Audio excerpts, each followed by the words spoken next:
In today's episode, I'll be giving my review and reaction to the 2025 film Thunderbolts. Thunderbolts is a superhero film with a runtime of 2 hours and 6 minutes. The director is Jake Schreier, who I have not seen any of his prior movie works, but he was working on 6 episodes of the TV show Beef, which I thought was a pretty good show, an interesting show in 2023, I believe that released. This movie stars Florence Pugh, Sebastian Stan, Wyatt Russell, Olga Kurylenko, Louis Pullman, Geraldine Viswanathan, Chris Bauer, Wendell Pierce, David Harbour, Hannah John Kamen, and Julia Louis Dreyfus. So let's dive right into Thunderbolts. Do something, man. People are questioning you. Shut up. Shut up. Okay, yep, do that. Sure, guys. Stupid and dumb. Just an idiot. Get your shit together, son. Fuck it. I loved it. Welcome to the dub cast.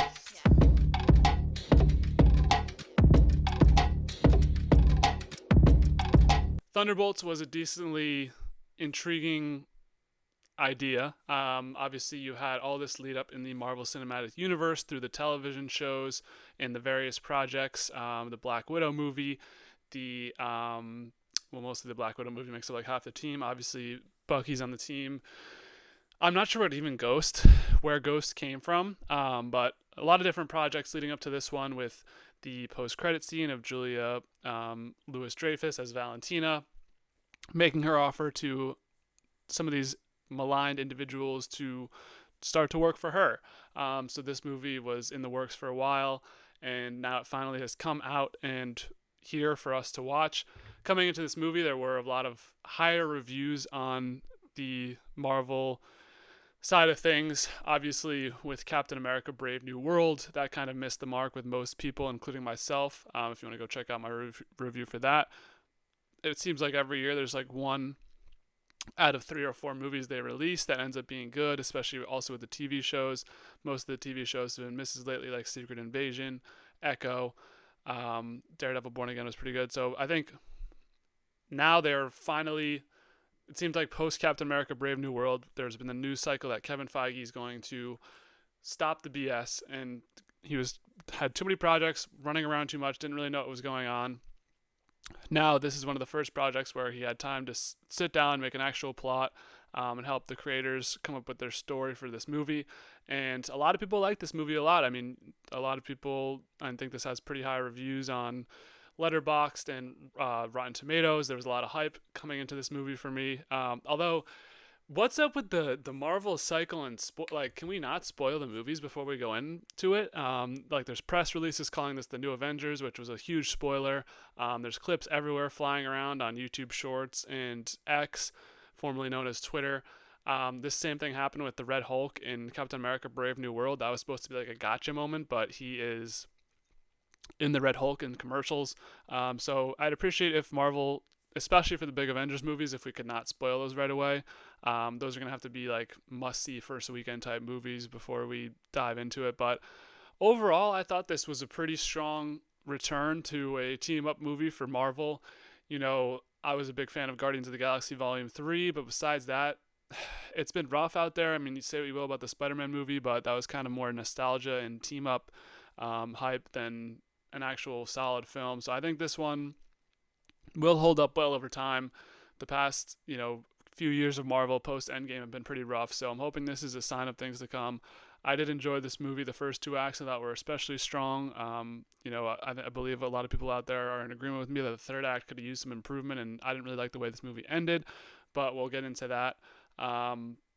So from here on out, it will be spoiler filled, so if you're not ready for spoilers, then sorry. But yeah, so jumping off the bat, we have Valentina doing her thing. She's sort of the main character of this movie, which I think you can understand why she would be. I think she's the most compelling character. She's been in besides Bucky, she's been in the most projects, in Black Widow movie, in Hawkeye's show. So it was interesting to see what her arc would be, and Florence Pugh is obviously one of the biggest, or probably the biggest actress besides Julia Louis Dreyfus on this movie, and actor or actress. So she's sort of the main point here, and we get the initial scenes of her doing her thing, whatever, yada yada through that. Cool, her blowing up buildings, whatever. The main thing comes to a head when they're all sent to kill each other in this lab, and I thought that was like an interesting idea of all these people are sent to kill one of the others. I don't know what Valentina's actual plan was, but with the person who was left over, I guess she was just gonna blow up the building anyway.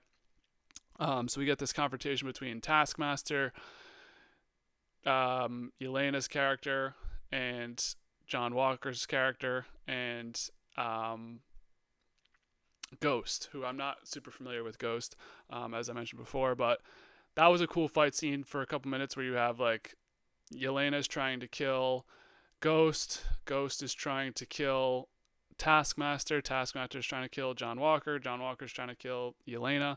So that was cool to see them all fight against each other, kind of Civil War vibes for a couple minutes there. And then the audacity of this movie to just kill Taskmaster within the first 20 minutes I thought was really respectable.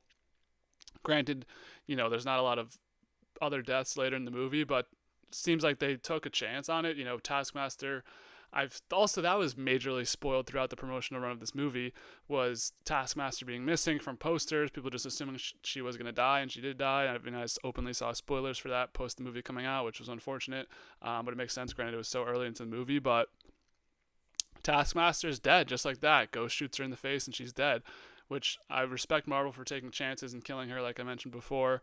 I think it was a wasted potential of Taskmaster in the MCU. Maybe they'll pull a different one from a different universe or something. I don't know if the lady had different contracts or something. I don't know, but I respect them taking a chance and actually killing someone off. Like, things have stakes, so I'm glad to see people actually dying in these movies. I don't want people to die, but it shows that things are actually real and have stakes. If everyone just keeps living, then there's no point to it. So besides that was a good opening sequence, and they all have to work together. I thought John Walker in this movie was super funny, and he was the second most compelling character behind Yelena. Yelena, I thought, did a great job as the leader of this team and the main person in this movie. Nonetheless, though, I thought all of the people brought their shit to the table. Like, I thought Ghost was probably the least interesting of the characters, but Red Guardian was super compelling and funny as usual. Bucky was his usual self as well, so really no misses here. Even Bob/Sentry was an interesting character, so there wasn't really someone that I was like, they shouldn't have been in this movie. Maybe Ghost would be that one person, but she did her thing too. That was interesting. Like, I like her power of disappearing then reappearing. So yeah, right off the bat, you realize that, or you don't realize, but going through the movie, Red Guardian and Bucky make like a staggered entrance to the team. Red Guardian's in a different part of the world, and Bucky's in, or Red Guardian's like in the West. Bucky's a congressman, so they're not initially a part of that first group of the team, which I thought was an interesting choice. Granted, it seems like when you see this movie, they're going to be all together throughout the whole thing. And we also have this side plot going of Valentina's angle. She, I guess, works for the White House. I didn't know that. So she's being impeached during this movie, and she has this assistant who seems to be a prominent part of this movie, who I wouldn't be surprised to see return in Mel. She's sort of this like intern/assistant to Valentina, and is in on the bad business, but like flips to try and help Bucky out. And that's where Bucky comes in when Mel calls Bucky to save the day. And Bucky's entrance, I will say, is sick to the movie, where he's driving. Well, he's in the movie before, but his like entrance to being Bucky again, where he's like driving behind those 3 vans when Red Guardian's driving the limo. I thought that was a dope action sequence. There's some pretty solid action sequences throughout this movie. It felt like we could have got a little bit more of those. You have Yelena, who's a master combat fighter, John Walker, who's a great combat fighter. Even Ghost stuff was pretty cool.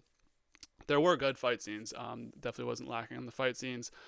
And yeah, I thought this Valentina angle was interesting, where like they are all working for her and then they have teaming against her. So I thought that was a decent enough plot to carry us through the first 2 acts of the movie.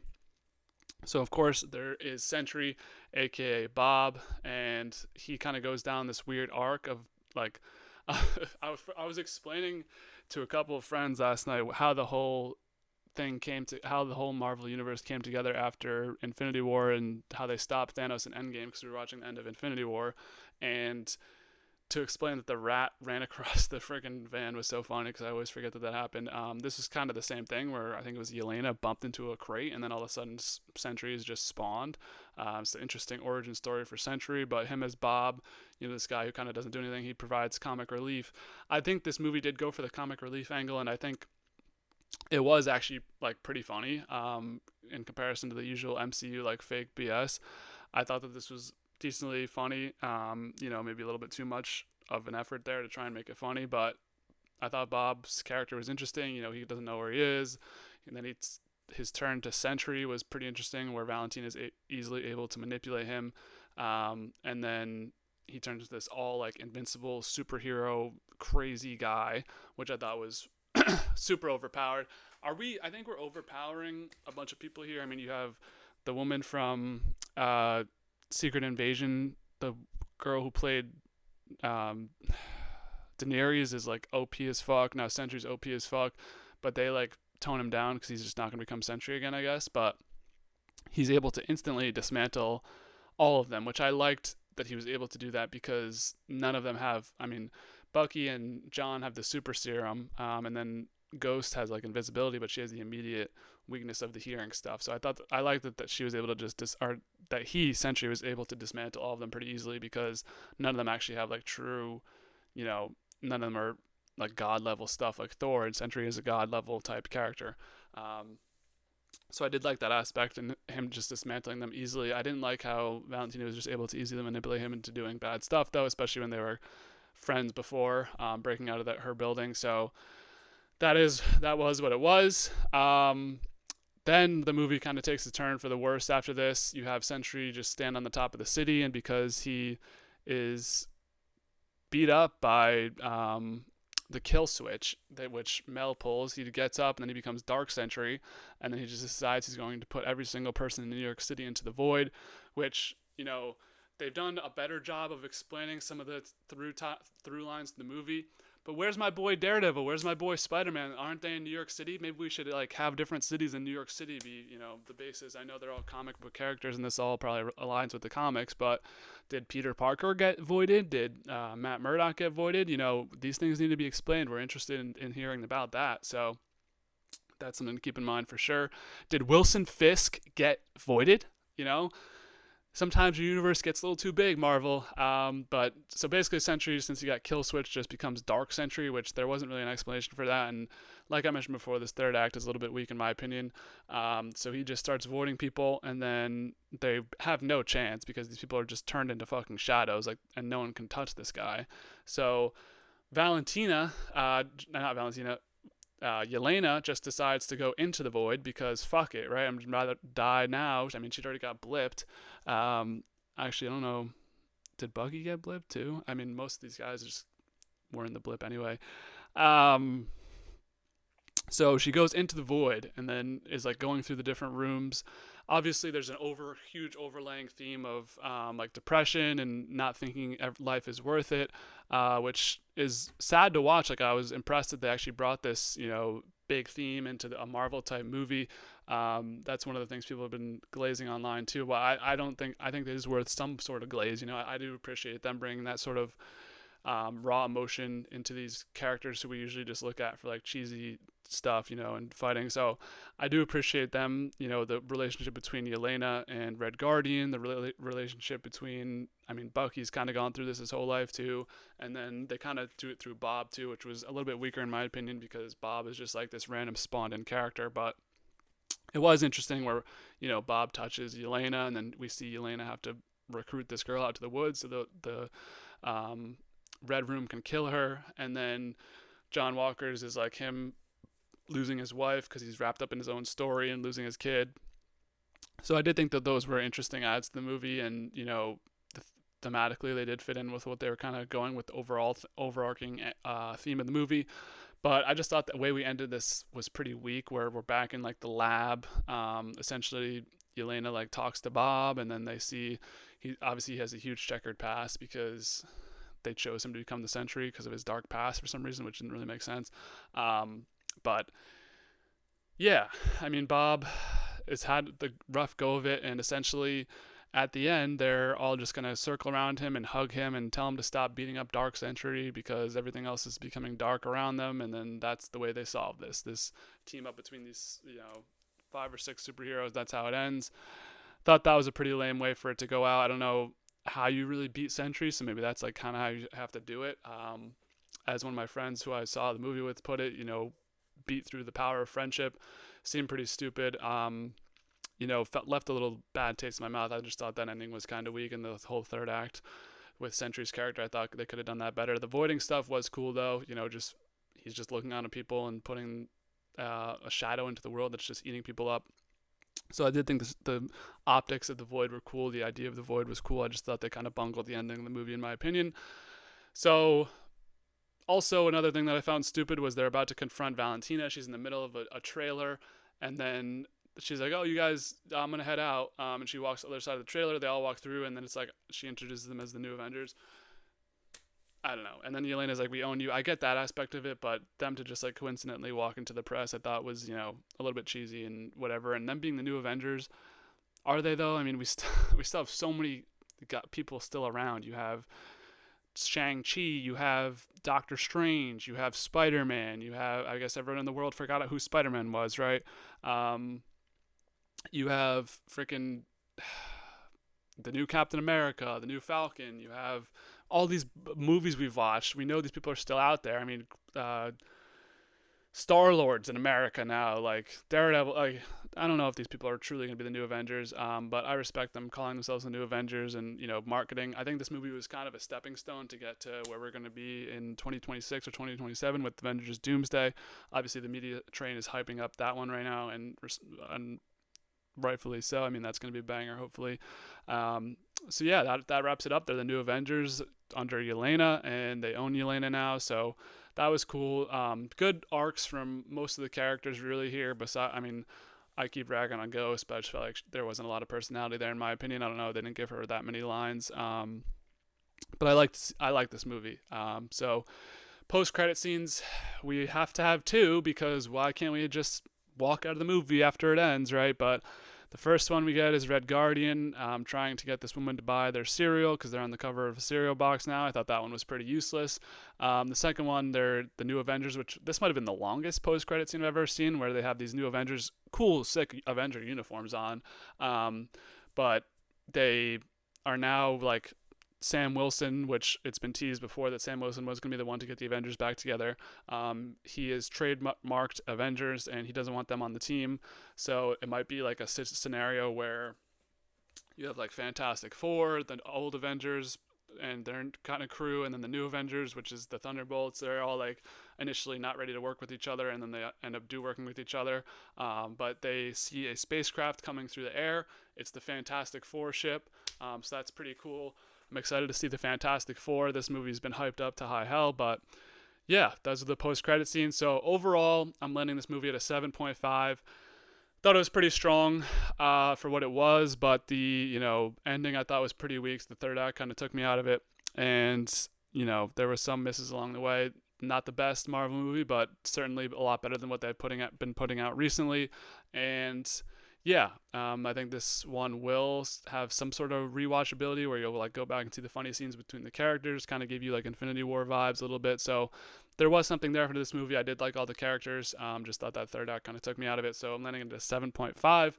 What would you guys rank Thunderbolts? Now, where does this compare amongst the other movies we've reviewed so far? This is the 59th movie reviewed on the Dubcast channel, coming in at number 41 of those 59 movies. Initially, the 7.5 ties with Snatch, 28 Days Later, and Isle of Dogs. I would take Snatch over this movie, but I'm taking Thunderbolts over 28 Days Later and Isle of Dogs. Obviously, very slim margins there, although 7.5s. So, comparing this to other superhero movies we reviewed so far, we have Spider-Man Across the Spider-Verse, which is an 8.9, Spider-Man Into the Spider-Verse, which is an 8.5, Deadpool and Wolverine, which is 7.8, and then Captain America Brave New World, which is 5.8, and Joker Folie à Deux. So this falls right into the middle of those superhero movies. This loses out to Dune Part 2, which was the other Florence Pugh movie on our list so far, and loses to Black Swan, which is an 8.5. And beats out Captain America, like I mentioned before. Those are the two Sebastian Stan movies on the list.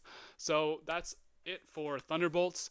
Officially 1/3 of the way there for my movies for 2025 in theaters. We've hit Thunderbolts, Amateurs, or The Amateur, Sinners, and Captain America: Brave New World. So what movie should I see next in theaters? What movie should I watch in general? Definitely probably won't take your recommendations for non-theater movies because I already have 100. But besides that, we have more content coming on the way. Not sure when this video will be coming out. I know it'll probably be ahead of a couple other episodes. So next movie review will be The Deer Hunter. Besides that, we have show reviews and recaps and reactions for You, Season 5, and/or Season 2. Survivor finale is the week that this will be coming out probably. And then also second round breakdown for NBA, making predictions for third round and the finals. And UFC 315 will be coming, or UFC 316 will be coming in the following week. So all types of content here for all different types of interests. So make sure to subscribe, like, comment, stick along with the videos, hit the bell to hear the notification right when the video comes out, even though they always pretty much come out at 7 a.m. But maybe you'll see something you like. So as always, be easy, y'all.